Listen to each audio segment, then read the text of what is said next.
अस्सलामुअलैकुम वरहमतुल्लाहि वबरकातुहू। अल्हम्दुलिल्लाहि रब्बिल आलमीन वल आक़िबतु लिल मुत्तक़ीन वस्सलातु वस्सलामु अलैका या सय्यिदल अंबियाइ वल मुरसलीन अम्मा बाद अऊज़ु बिल्लाहि मिनश शैतानिर रजीम बिस्मिल्लाहिर रहमानिर रहीम अस्सलातु वस्सलामु अलैका या रसूलल्लाह सल्लल्लाहु तआला अलैहि वसल्लम। ಪ್ರಿಯ ಸಹೋದರರೇ, ಅಲ್ಲಾಹ್ ತಬಾರಕ ವ ತಆಲನು ಕುರ್ಆನಿನಲ್ಲಿ ನಮಾಜ್ ಜೊತೆ ಝಕಾತಿನ ಬಗ್ಗೆ ವಾಣಿ ನೀಡಿದ್ದಾನೆ. ನಮಾಜನ್ನು ಕಡ್ಡಾಯವಾಗಿ ನಿರ್ವಹಿಸಿರಿ ಮತ್ತು ಝಕಾತನ್ನು ಅಂದರೆ ನಿಮ್ಮ ಕಡೆಯಿಂದ ಒಂದಿಷ್ಟು ದಾನವನ್ನು, ಅಂದರೆ ಝಕಾತ್ ಅಂತಂದರೆ ಈ ದಾನ ಇದ್ದಂಗೆಲ್ಲ ಅದು ಕಡ್ಡಾಯವಾಗಿರ್ತಕ್ಕಂತಹ ಒಂದು ನಿಯಮ ಇಸ್ಲಾಮಿನಲ್ಲಿ. ಅಂದರೆ ಕಲಮ, ನಮಾಜ್ ಮತ್ತು ಝಕಾತ್ ಮೂರನೇ ಸ್ತಂಭವಾಗಿ ಅಲ್ಲಾಹ್ ತಬಾರಕ ವ ತಆಲಾ ಇದು ಕಡ್ಡಾಯ ಮಾಡಿದ್ದಾನೆ.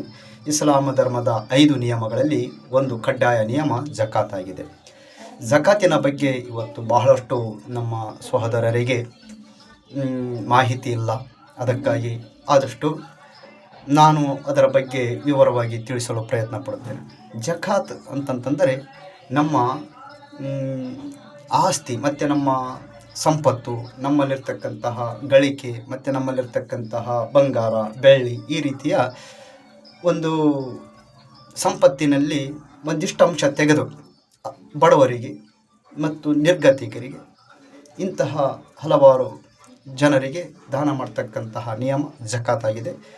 ಝಕಾತು ಯಾವ ರೀತಿ ಅಂತಂದರೆ ಸುಮಾರು 7.5 ತೊಲಿ ಬಂಗಾರ ಅಥವಾ ಅಷ್ಟು ದುಡ್ಡು ಅವರಲ್ಲಿ ಇದೆ. ಯಾವ ವ್ಯಕ್ತಿಯಲ್ಲಿ 7.5 ತೊಲಿ ಬಂಗಾರ ಅಥವಾ 7.5 ತೊಲಿ ಬಂಗಾರದ ದುಡ್ಡು ಅಥವಾ ಬೆಳ್ಳಿಯಲ್ಲಿ ಬಂದು 52.5 ತೊಲಿ ಬೆಳ್ಳಿ, 52.5 ತೊಲಿ ಬೆಳ್ಳಿ ಯಾರಲ್ಲಿ ಇದೆಯೋ ಅಥವಾ ಅಷ್ಟು ದುಡ್ಡು ಯಾರಲ್ಲಿ ಇದೆಯೋ ಅವರು ಝಕಾತ್ ಕೊಡಬೇಕು. ಝಕಾತಿನ ನಿಯಮ ಬೇರೆ ಬೇರೆ ಇದ್ದಾವೆ. ಇದರಲ್ಲಿ ಒಂಟೆಗಳು ಇರ್ತಕ್ಕಂಥವ್ರು ಒಂಟೆಗಳು ಝಕಾತ್ ಕೊಡಬೇಕು. ಕುರಿ ಸಾಕಾಣಿಕೆಯವರು, ಇಸ್ಲಾಮ ಧರ್ಮದಲ್ಲಿ ಕುರಿ ಸಾಕಾಣಿಕೆ ಮಾಡ್ತಕ್ಕಂಥವ್ರು ಸಹ ಕುರಿಗಳ ಮೇಲೆ ಝಕಾತ್ ಇದೆ. ಅದಾಗಲೇ ಭೂಮಿ ಇರ್ತಕ್ಕಂಥವ್ರು, ಆಸ್ತಿ ಇರ್ತಕ್ಕಂಥವ್ರು, ಪ್ಲಾಟ್ ಇದೆ, ಮನೆ ಇದೆ, ಏನೇನುಗಳಿದಾವೆ ಅದ್ರ ಬೇರೆ ಬೇರೆ ಝಕಾತ್ ನಿಯಮಗಳು ಇದ್ದಾವೆ. ಬೆಳ್ಳಿ, ಬಂಗಾರ ಈ ರೀತಿ ಏನಾರು ಇದ್ದರೆ ಅದು ಬೇರೆ ಇದೆ. ಅಥವಾ ದುಡ್ಡು ಸ್ಟಾಕ್ ಮಾಡಿದ್ದೀರಾ, ಅಕೌಂಟಲ್ಲಿ ಜಮಾ ಇದೆ, ಇವು ಎಲ್ಲದರ ಮೇಲೆ ಝಕಾತ್ ಇದೆ. ಯಾವಾಗ ಅಂತಂತಂದರೆ ಇವೆಲ್ಲವೂ ಸಹ ನೀವು ದಿನನಿತ್ಯದ ಜೀವನದಲ್ಲಿ ಮಾಡ್ತಕ್ಕಂಥ ಖರ್ಚುಗಳನ್ನೆಲ್ಲವೂ ಸಹ ನಿರ್ವಹಿಸಿ ಇದನ್ನೆಲ್ಲ ಬಿಟ್ಟು ಇದು ಬೇರೆಯೇ ಅಮೌಂಟ್ ಏನು ಜಮಾ ಮಾಡಿದ್ದೀರಾ, ಒಂದು ವರ್ಷದ ತನಕ ಅದರಲ್ಲಿ ಒಂದಿಷ್ಟು ಸಹ ತೆಗೆದುಕೊಂಡು ನೀವು ಬಳಸಿಲ್ಲ ಅಂತಂತಂದರೆ ಅದು ಜಮಾ ಹಾಗೆ ಇತ್ತು ಒಂದು ವರ್ಷದ ತನಕ ಅಂತಂತಂದರೆ ಅಂತಹ ದುಡ್ಡು, ಅಂತಹ ಬಂಗಾರ, ಅಂತಹ ಒಂದು ನಿಮ್ಮ ಆಸ್ತಿಯಲ್ಲಿ ನೀವು ಏನೈತಿಯಲ್ಲ ಅದರೆಲ್ಲ ಝಕಾತ್ ತೆಗೆಯಬೇಕಾಗುತ್ತದೆ. ಝಕಾತಿನ ನಿಯಮ ಏನಿದೆ ಅಂತಂತಂದರೆ 100 ರೂಪಾಯಿಯಲ್ಲಿ 2.5 ರೂಪಾಯಿ ತೆಗೆದು ಬಡವರಿಗೆ ಕೊಡ್ತಕ್ಕಂಥದ್ದು. 100 ರೂಪಾಯಿಗೆ 2.5 ರೂಪಾಯಿ, 1000 ರೂಪಾಯಿಗೆ ಎಷ್ಟಾಗುತ್ತೆ? 25 ರೂಪಾಯಿ ಆಗುತ್ತೆ. 25 ರೂಪಾಯಿ ಆಗುತ್ತೆ. ಈ ರೀತಿ ಲೆಕ್ಕ ಆಗ್ತಾ ನಿಮ್ಮ ಆಸ್ತಿಯ ಅಥವಾ ನಿಮ್ಮ ಒಂದು ಬೆಳ್ಳಿ ಬಂಗಾರದ ಮೇಲೆ ನೀವು ಝಕಾತ್ ತೆಗಿಬೇಕು. ಇದು ಕಡ್ಡಾಯವಾಗಿರ್ತಕ್ಕಂಥದ್ದು.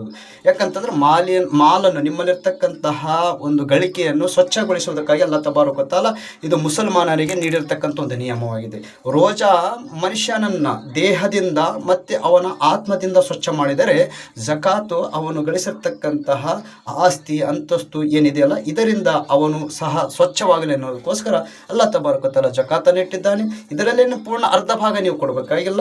ಸುಮ್ಮನೆ 100 ರೂಪಾಯಿಯಲ್ಲಿ ಒಂದು 2.5 ರೂಪಾಯಿಯಷ್ಟು ತೆಗೆದು ಬಡವ ಬಗ್ಗರಿಗೆ, ಇಸ್ಲಾಂ ಧರ್ಮದ ಒಂದು ಶಾಲೆಗಳಿಗೆ, ಇಲ್ಲ ಮತ್ತು ನಿಮ್ಮ ರಿಲೇಷನ್ನಲ್ಲಿರ್ತಕ್ಕಂಥ ಬಡವರಿಗೆ ಈ ರೀತಿ ನೀವು ಏನೈತಲ್ಲ ದಾನ ಮಾಡಬೇಕು. ನೆನಪಿಟ್ಟುಕೊಳ್ಳಿ, ಝಕಾತಿನ ದುಡ್ಡು ಮಸ್ಜಿದಿಗೆ ಕೊಡುವ ಹಾಗಿಲ್ಲ. ಮಸ್ಜಿದಿನ ಕಾರ್ಯಕ್ಕೆ ಮಸ್ಜಿದಿಗೆ ಕೊಡುವಾಗಿಲ್ಲ. ಮಸ್ಜಿದಿನಲ್ಲಿ ಕೆಲಸ ಮಾಡ್ತಕ್ಕಂತಹ ಕೆಲಸಗಾರರಿಗೆ ಪೇಶಿಮಾಮ್ಗಳಿದ್ದಾರೆ, ಮುವಜ್ಜನ್ಗಳಿದ್ದಾರೆ, ಅಂಥವರಿಗೆ ಕೊಡಬಹುದು. ಆದರೆ ಮಸ್ಜಿದಿನ ಕೆಲಸಕ್ಕೆ ಮಾತ್ರ ಜಕಾತಿನ ದುಡ್ಡು ಕೊಡುವ ಹಾಗಿಲ್ಲ. ಮದ್ರಸಾಗಳಿಗೆ ಕೊಡಬಹುದು, ಆಮೇಲೆ ಬಡವರಿಗೆ, ಫಕೀರರಿಗೆ, ಆಮೇಲೆ ಯತೀಮರಿಗೆ, ಈ ರೀತಿ ಹಲವಾರು ನಿಮ್ಮ ಅಕ್ಕಪಕ್ಕದಲ್ಲಿರ್ತಕ್ಕಂತಹ ಸರ್ವರಿಗೂ ಸಹ ಜಕಾತಿನ ದುಡ್ಡು ಕೊಡಬಹುದು. ಆದರೆ ಮಸ್ಜಿದಿಗೆ ಕೊಡೋ ಹಾಗಿಲ್ಲ. ಯಾಕಂದರೆ ಅಲ್ಲಾಹನ ಮನೆ, ಅದು ಅಲ್ಲಾಹನ ಮನೆಗೆ ಸ್ವಚ್ಛವಾಗಿರ್ತಕ್ಕಂಥ ದುಡ್ಡು ಇದು. ಯಾಕಂತಂದ್ರೆ ಜಕಾತ್ ಅಂತಂತಂದರೆ ಒಂದು ಮೈಲ ತೆಗೆದಂಗೆ, ಅಂದರೆ ಅದರಲ್ಲಿರ್ತಕ್ಕಂತಹ ಒಂದು ದುಡ್ಡಿನಲ್ಲಿರ್ತಕ್ಕಂತಹ ಒಂದಿಷ್ಟು ಗಲೀಜನ್ನು ಹೊರಗೆ ತೆಗೆದು ಆ ದುಡ್ಡನ್ನು ಸ್ವಚ್ಛ ಮಾಡಿದ ರೀತಿ. ಅದಕ್ಕಾಗಿ ಇಂತಹ ನಾಪಾಕ್ ದುಡ್ಡು ಆಗುತ್ತದೆ, ಅದಕ್ಕಾಗಿ ಅದನ್ನು ಜಾಸ್ತಿ ಅಲ್ಲಾಹನ ಮನೆಗೆ ಕೊಡೋದಕ್ಕೆ ಬರೋದಿಲ್ಲ, ಹೊರಗಡೆ ಕೊಡಬೇಕು. ಜಾಸ್ತಿಯಾಗಿ ನಿಮ್ಮ ಒಂದು ರಿಲೇಷನ್ನಲ್ಲಿ ಯಾರಾದರೂ ಬಡವರಿದ್ದರೆ ಅವರಿಗೆ ಕೊಡಿ ಇನ್ಶಾಲ್ಲ ಅವರದ್ದು. ಆದರೆ ಎಲ್ಲರೂ ಆದಷ್ಟು ನಿಮ್ಮ ಶಕ್ತಿಯ ಪ್ರಕಾರ, ಅಕಸ್ಮಾತ್ ಜಕಾತ್ ನಿಮ್ಮ ಮೇಲೆ ಇದೆ ಅಂತಂತಂದರೆ, ಸಾಹಿಬೆ ನಿಸಾಬ್ ನೀವಿದ್ದರೆ, ಅಂದರೆ ಈ ಶಕ್ತಿ ನಿಮ್ಮಲ್ಲಿ ಅಲ್ಲಾಹ್ ತಬಾರಕ ತಆಲಾ ಕೊಟ್ಟಾನೆ ಅಂತಂದರೆ 7.5 ತೊಲೆ ಬಂಗಾರ ಅಥವಾ 52 ತೊಲೆ ಬೆಳ್ಳಿ, ಇಲ್ಲ ಎಷ್ಟು ದುಡ್ಡು, ಇಲ್ಲ ಆಸ್ತಿ ಅಂತಸ್ತು ಏನೋ ಇದೆ, ಇದರಲ್ಲಿ ನೀವು ಯಾವತ್ತೂ ಸಹ ಕೊಂಚಿತ್ತು ತೊಗೊಂಡಿಲ್ಲ, ಇದನ್ನು ಬಳಸಿಲ್ಲ ಅಂತಂತಂದರೆ ಇಂಥ ದುಡ್ಡಿನಲ್ಲಿರ್ತಕ್ಕಂಥ ಒಂದಿಷ್ಟು ಅಂಶ ತೆಗೆದು ಅಲ್ಲಾಹನ ಹೆಸರಿನ ಮೇಲೆ ದಾನ ಮಾಡೋದು ಜಕಾತಾಗಿದೆ. ಅದಕ್ಕಾಗಿ ಜಕಾತಿನ ನಿಯಮ ಕಡ್ಡಾಯವಿದೆ. ಈ ರಂಜಾನ್ ತಿಂಗಳಲ್ಲಿ ಎಲ್ಲರೂ ಸಹ ಜಕಾತು ಕೊಡ್ರಿ. ಅಲ್ಲಾಹ್ ತಬಾರಕ ತಆಲಾ ಆ ಜಕಾತ್ನಿಂದ ಎಲ್ಲರಿಗೂ ಸಹ ಸ್ವರ್ಗದ ಲಾಭಗಳನ್ನು ಕೊಡುತ್ತಾನೆ, ದುನಿಯಾದ ಲಾಭಗಳನ್ನು ಕೊಡುತ್ತಾನೆ, ಮತ್ತು ನಿಮಗೆ ಆಖಿರತಿನ ಲಾಭಗಳನ್ನು ಕೊಡುತ್ತಾನೆ. ಅಲ್ಲಾಹನಲ್ಲಿ ಭರೋಸಾ ಇಡ್ರಿ, ಜಕಾತು ಕೊಡ್ರಿ. ಇದರಿಂದ ಯಾರು ಬಡವರಾಗಂಗಿಲ್ಲ. ಕೊಡೋದರಿಂದ ನೀವು ಇನ್ನೂ ಶ್ರೀಮಂತರಾಗುತ್ತೀರಾ, ಇನ್ನೂ ಜಾಸ್ತಿ ನಿಮ್ಮಲ್ಲಿ ಬರ್ಕತ್ತಾಗುತ್ತದೆ. ಅದಕ್ಕಾಗಿ ಜಕಾತನ್ನು ನೀಡ್ರಿ. ಅಲ್ಲಾಹ್ ತಬಾರಕ ತಆಲಾ ಸರ್ವರಿಗೂ ಸಹ ಒಳಿತು ನೀಡಲಿ. ಅಸ್ಸಲಾಮು ಅಲೈಕುಂ ವರಹಮತುಲ್ಲಾಹಿ ವಬರಕಾತುಹು.